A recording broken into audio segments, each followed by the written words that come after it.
Hey traders, this is Blake Morrow with Traders Summit, and I have Mr. Jim Welsh with us. It is Friday, and I'm so happy. Jim, I'm always happy to see you on Friday, especially after this. Me too, because that means we're near the end of the week, right? Yeah, we are near the end of the week, but man, we just came off of a jobs report. You've been suggesting that the labor market might start showing some signs of weakness. Are we here yet? Is this it? I mean, Yeah, we're I still think creating so. jobs, but Yeah, no, I think we have to, again, try to be objective. 114,000 jobs. Last week I said, hey, one of these months we're going to see under 100. Um, but what's happening, Blake, and this is kind of the natural progression, is we're seeing employers pulling back on hiring. Layoffs haven't ticked up significantly, but one kind of follows the other. So this is a precursor, in my view, that we're going to see more weakness between now and year end, where all of a sudden there may be a month where there's actual job losses. So I don't want to get like, oh my God, this guy's falling. No, this is the natural progression, and layoffs haven't ticked up. I think they will over the next 6 to 12 months, and I think 1 month, as I just said, where we could see negative job growth. But this is a validation, and I haven't had a chance to look at the details because we're doing this a little earlier than normal yeah. in terms of what happened with the you have the establishment survey, and then you have the other household survey, and I haven't seen what happened with the jobs in the household survey. But yeah, was expected, and so it's not a surprise. My expectation has been is when we see this kind of stuff, we would see treasury yields come down. And obviously, we've seen a pretty big decline in treasury yields, not just in response to this report, but on the notion that, yeah, they didn't cut rates in July, but we're going to see a cut in September. What this report, and if we see additional reports of weakness, all of a sudden it's like maybe they won't cut 25, maybe they'll cut 50. Yeah. So, we'll see how the data plays out in the next 45 days. Right. I mean, we still get another jobs report. We get two CPI reports ahead of the Fed. So, Yep. I mean, there's still a lot of data to come. And you're not the first one to have talked about front loading, rates, and it definitely could be a possibility if this data continues to soften. So, Jim, I Yeah. know we are recording this early because, you have places to be and people to see. So we're going to get to the charts that Yep. you brought. So let's get to it. The first one you brought is the continuing claims. So tell us what this is all about. Well, this is important. Again, I try to be even-handed about this stuff. And as you know, as anybody who's been listening to us, I think we're going to see more weakness in the labor market. What this chart shows is taking 4 years, 2018 and 19, 2023, and now 24. 24 is the big red line.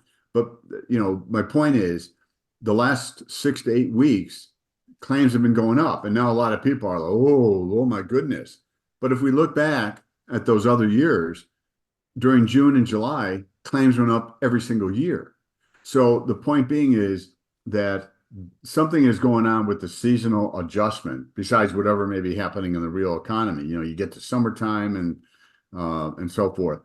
So the litmus test, in my view, is all right, we've seen this seasonal increase. Now, granted, this year's total claims are elevated relative to those other 3 years. But the litmus test is, all right, if you look at those other 3 years, look at how claims subsequently declined going into like week 39, in other words, the end of September. So if we do not see claims decline very much over the next 6 weeks, well, this is just another confirming signal that this increase isn't just seasonal, it's becoming cyclical, which is another reinforcement of the labor market is obviously declining or weakening, I should say. So, I just, again, I'm trying to keep it, objective in terms of I don't want to, well, yeah, I told you guys the labor market is going to weaken. Yeah, well, it's not falling apart, folks. Layoffs aren't up, claims are up, but so we'll see. The next 6 weeks on claims are going to be pretty interesting. All right. And the next chart you brought is the PCE. So, I mean, it's sticky inflation. I mean, You saw with the ISM, even with the ISM manufacturing data, prices were higher. ISM was sucking wind. I mean, that's Right, stagflation, right? I right, mean, what are we right. looking at here? Well, again, I'm not in the stagflation camp. Just, Okay. we talked about it. I'm not. But what this is taking the core PCE and comparing it to the current level of the Fed funds rate at 5.37%. That's the mid-range between 5.25 and 5.5. So as the PCE comes down, the spread between the funds rate and the PCE gets wider and wider. And you can see that obviously over the last year or so. That's been the case. The Fed funds rate since July of last year has been pegged at 537. So when the Fed met this last Wednesday, those who were in favor of, I think we should cut this meeting, this is one of their arguments, is that, hey, we've kept the funds rate at 5 3/8 since last July, but the real funds rate, the real cost of money has been going up. And we know the economy's slowing. So that suggests that we should start to bring the real funds rate down. So this is part of that argument. Obviously, what happened at that meeting, the majority of members were heartened by the GDP report. It was up 2.8%, the first estimate. And so they kind of feel like, you know what? We're not being pressed to having to cut rates in response to a market slowing in the economy. We can be patient, and those wanting to be patient won out. But Powell did his best not to tip his hand about September. But the data is coming in where I think it's reasonable to say, hey, folks, they're going to be cutting in September. Now the debate will be, How does the much? data justify 50 or 25? And we don't know it, and they don't know it either. All right. Well, and that's the thing that, again, this is one of those has emerged this week, especially following the FOMC, is the Fed might actually be a little bit more aggressive here. But Yes. the next chart you bring is the economic surprise index, and that's a scary looking chart, right? Well, what it shows is the purple line Mhm. is the Bloomberg Economic Surprise Index. And again, these surprise indexes, Citi has one very similar, is they're comparing, well, what was the actual report data-wise versus what was the estimates and forecasts. And when the data comes in above the forecast, the purple line goes up. And when they come in below, this line goes down. As you can see, there's been a very consistent, particularly over the last few months, where the data has, on balance, consistently come in below expectations. At the same time, because of the AI kind of mania, and those stocks running the way they did, they lifted the PE ratio on the S&P. And historically, you can see going back to 2018, the Bloomberg Surprise Index has kind of, there's a pretty good correlation between that and the PE ratio. That broke down because we saw, oh my God, we got AI, we got to buy these stocks. And all of a sudden, a very small number of stocks, 7 stocks, have a weight of 30% in the S&P, and everything else has kind of been disjointed. So this is, again, another sign that the economy is weaker than what the stock market has been anticipating. And the rally over the last month, because the June CPI came in weaker and better, has been in cyclical stocks and the Russell 2000. That's all predicated on, hey, we don't have to worry about a recession because the Fed's going to be cutting rates, means the economy's okay. Let's, rotate into those stocks. That narrative is at risk at the point in time we really get more convincing data that the economy is slowing. And the next chart, I think, kind of addresses this. So this is kind of a cool chart because it shows at the point in time the Federal Reserve cuts the funds rate.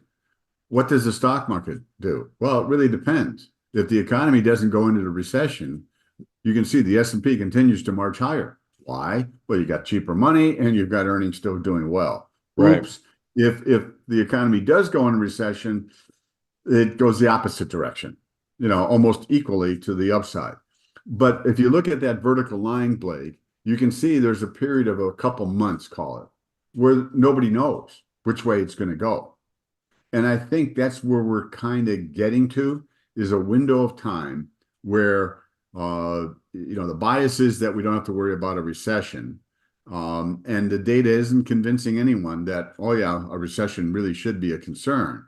So I think that this window, that we're going to get this pullback, which we've talked about, and when we look at the chart of the S&P, to me, there's the potential that the market will rally as the Fed looks like it's going to be cutting rates before we get more convincing data that, oh boy, we really are headed to a recession.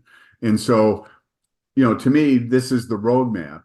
And when we look at the chart of the S&P, to me, it kind of reinforces this idea that we may have a window where markets can rally until there's more evidence that a recession is the more likely outcome. Well, Jim, I mean, wouldn't the expectations of front loading a 50% cut, that reinforces the idea that the Fed believes that we are going into a recession, right? Well, and also in the near term, until you get real data, I mean, you don't get job growth that goes negative and you get other data that's really weak. All of a sudden, retail sales are faltering in a much more significant way. But your point does then, if the Fed goes 50, that's going to make sure we don't go into a recession. In other words, I think the bullish bias is going to take the other side of the argument you just made until data comes in that says, oh, they're cutting because they need to cut. And they're behind the curve. So to me, that's, again, I'm looking at the chart of the S&P. I'm trying to keep an open mind. The advanced decline line just made a new high. Typically, when the market's been about ready to take a tank and a recession develop, there's a divergence with the AD line. So I'm just kind of trying to be open-minded enough to say, you know what? After this pullback, there could be another rally to a new high in the S&P. And it'll be built on, maybe the Fed's going to cut 50. And that's really going to make sure we're okay. All right. Well, I'm going to say the chart that one of the things that you've really called and just nailed here is this TLT and the bond market, which is just, I don't know if you probably did. I mean, first thing this morning, one of my colleagues is like, look at global yields. I mean, across the board, just universally around the world, fixed income is ripping, yields are falling. You got TLT. I question you, Jim, when you're like, oh, I see TLT back in the hundreds. I'm like, I don't know about that, but boy, this thing is breaking out, buddy, breaking out. Yeah. Well, as we talked, I think the last 2 weeks, I know last week I talked, hey, if you get a close above 95, then that looks like a base and you're breaking out. Obviously, the move so far today looks like a third wave. So you had a 1-2-1-2, which is how I've got that chart labeled, in anticipation that we would see this strong move to the upside. And obviously, whatever talk we get that the Fed may go 50 instead of 25, that only encourages institutions, mutual funds, insurance companies. I better grab these yields while they last. Yeah. And, the whole premise was we're going to see signs the economy slowing. It did take a little longer than I expected, but I think we're finally getting to that place where the economy is convincing people that, okay, we're definitely having a slowdown. Now it's a question of when do we see concerns about a recession? If and when that happens, TLT, for a very long time, I've been talking 105, 109, 105, 109. Yeah. Kind of got ad nauseum. But that's how you get to 105, 109. And if a real recession takes hold and it turns out to be a little bit more problematic, because the talk will be initially, okay, we're going to have the economy's slowing, we may have a recession, but it's going to be really shallow. Okay, maybe. But again, commercial real estate is a big time problem, in my view. It's going to hit next year, I think, in a more meaningful way. The economy slows down and we actually see layoffs. Things like credit card default rates are going to go up. They're already, moving up pretty aggressively. Auto loan defaults moving up. Small business loans, there'll be more defaults. So in other words, I think, next year, there could be some serious pressure on the banking system. Well, if that happens, then the 382 retracement from the TLT dropped from 179 to 82. That's an extraordinary decline, 55%. Well, the 382 retracement is 119. The only way you get there is if the economy proves to be much weaker. Not just, oh, we have a recession. No, it's much weaker. So you got to take it one leg at a time. But the pattern all along suggested, pardon me, that the rally to 100 last fall was wave A, this pullback was B, and now we're into C. And C leg's typically a pretty long leg. If they're equal, 18 to 87 is 105.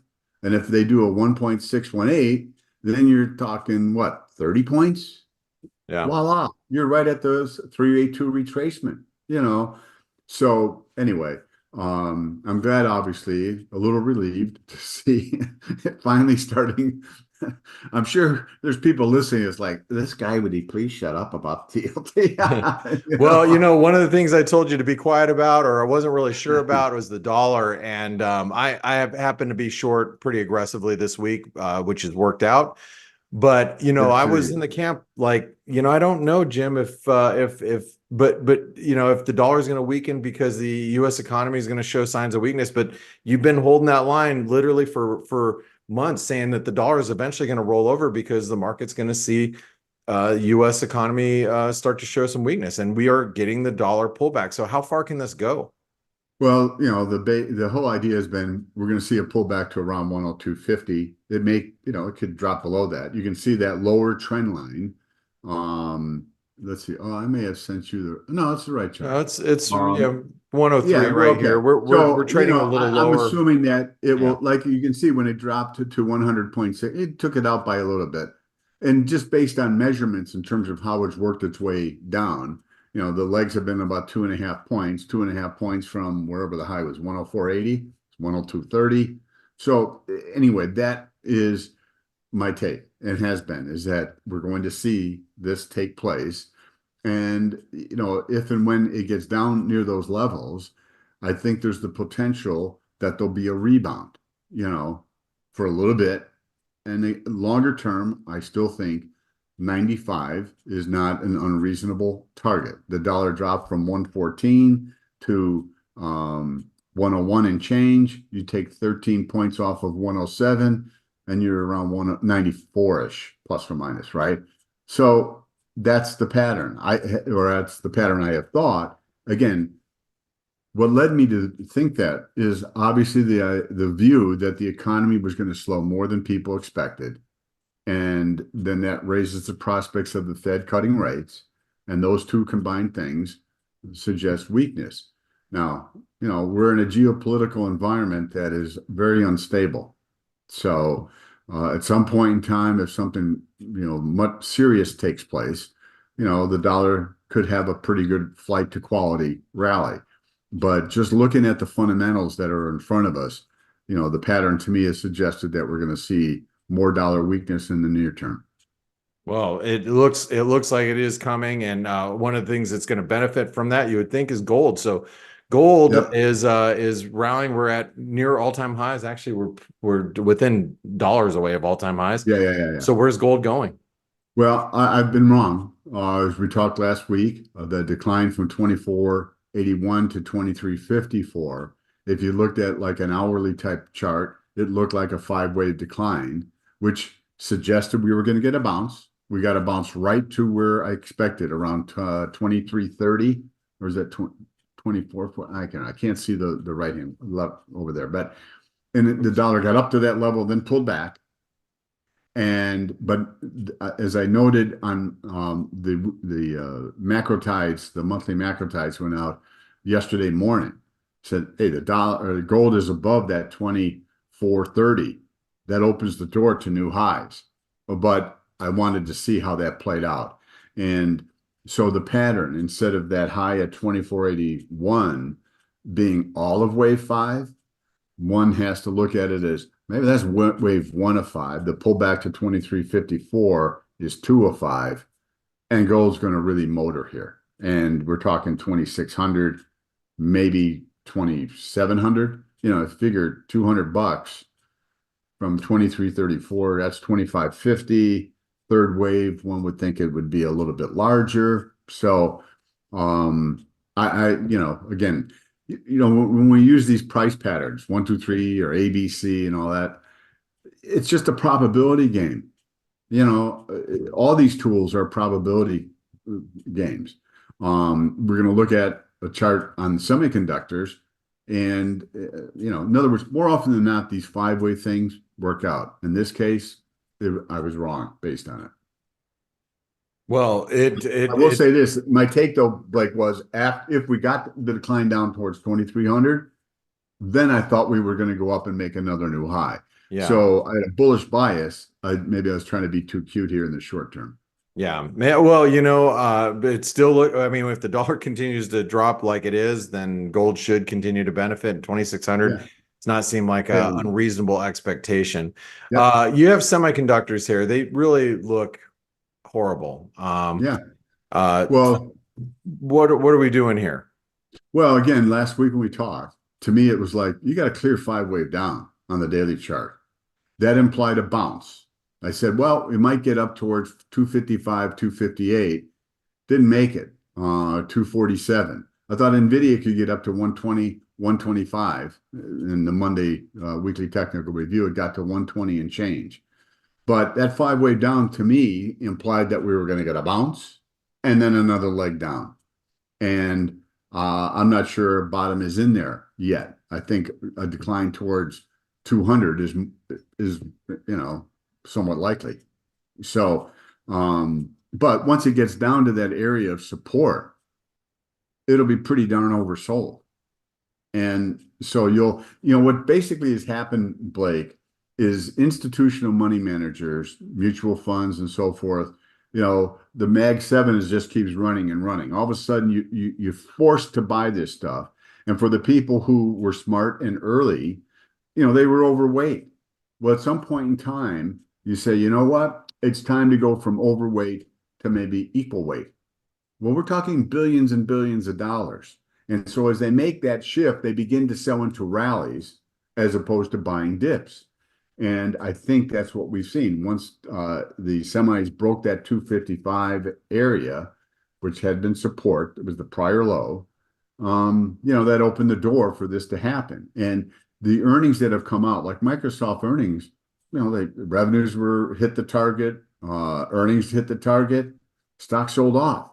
To me, that's a kind of proof that that's what's happening. We've seen a shift where institutions now start to think, you know what, we're overweight. It's been a great ride. Now it's time to scale back. Again, my take here, and let's look at the chart of the S&P, because what I've noted is you had 3 waves down, and then the Wait a second. was Can you up. wait, Jim? I'm sorry. I just read that. That's the first thing my eyes saw. So I'm gonna need really some clarification here. So go ahead. Okay, so 3 waves down. We had what I thought was wave 4, and it did go down, but the S&P did not make a lower low, did not make wave 5. Instead, you had another pop to the upside. So what this now looks like is 3 waves down for A, 3 waves up for a B, and now we're in a wave C correction that can take it down to 52.87.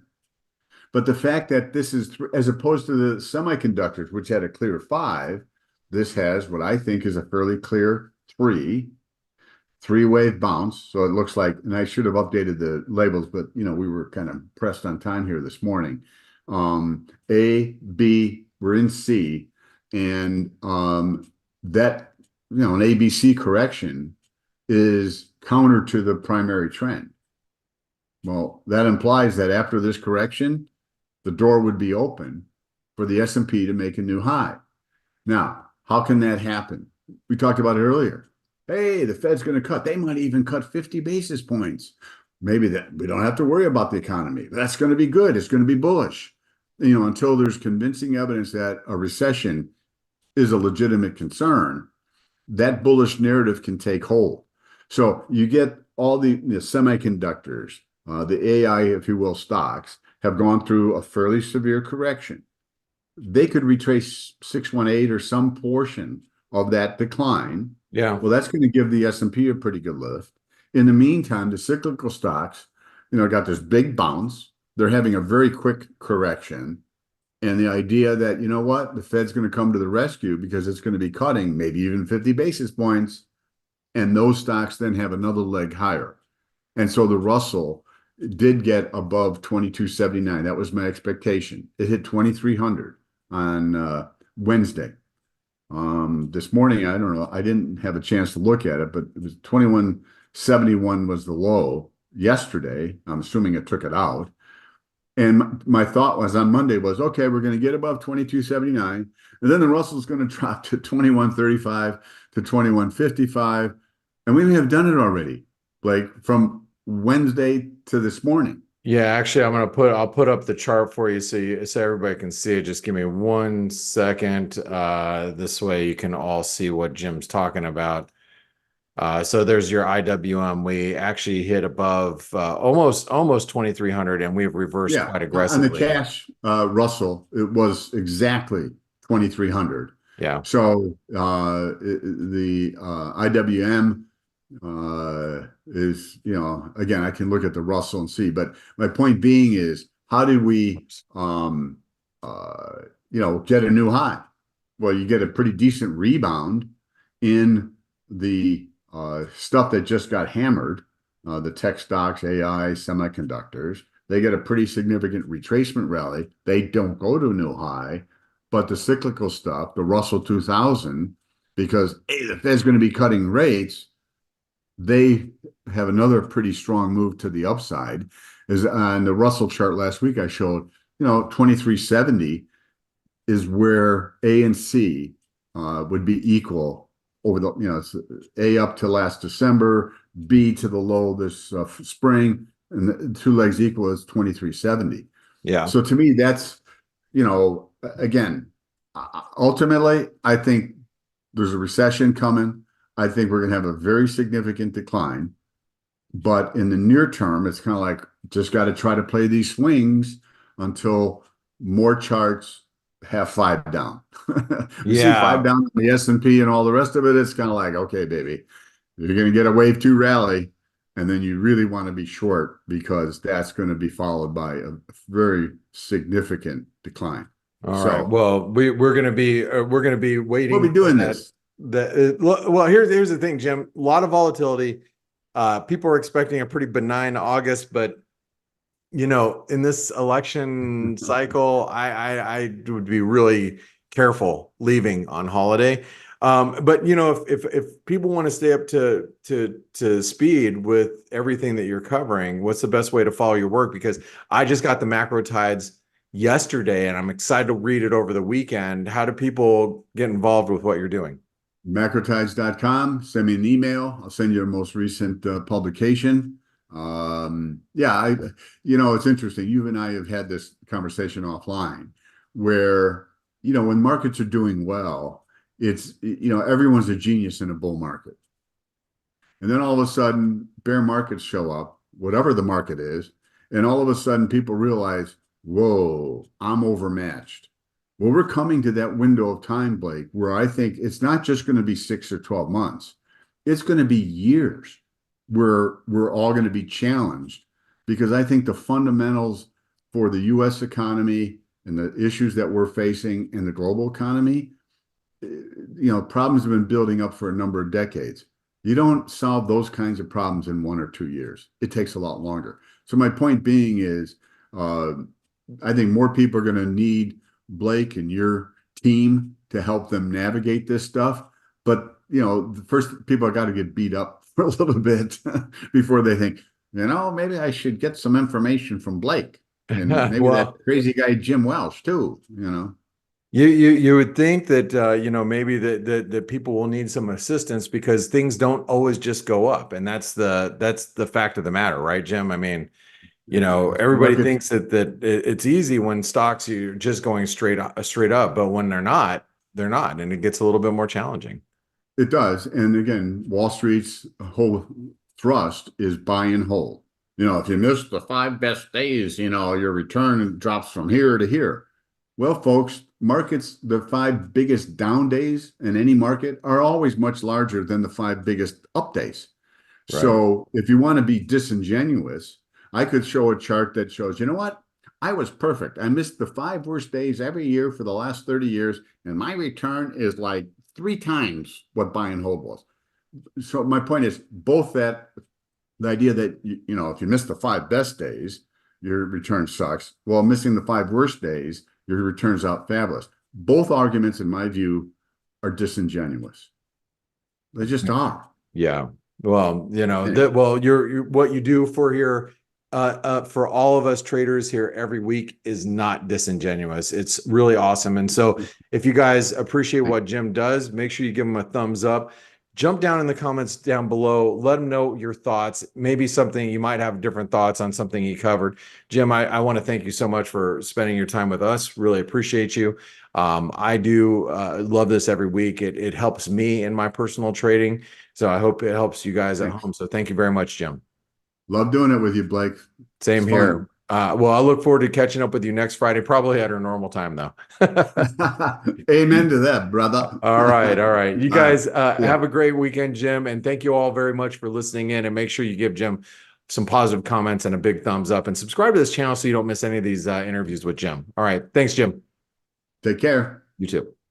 Hey, traders. Blake Morrow here. Thanks for stopping by our YouTube channel. Don't forget to like, share, and subscribe to our channel. Also click the bell notifications so you do not miss any of our market-related trading analysis from some of the leading industry experts.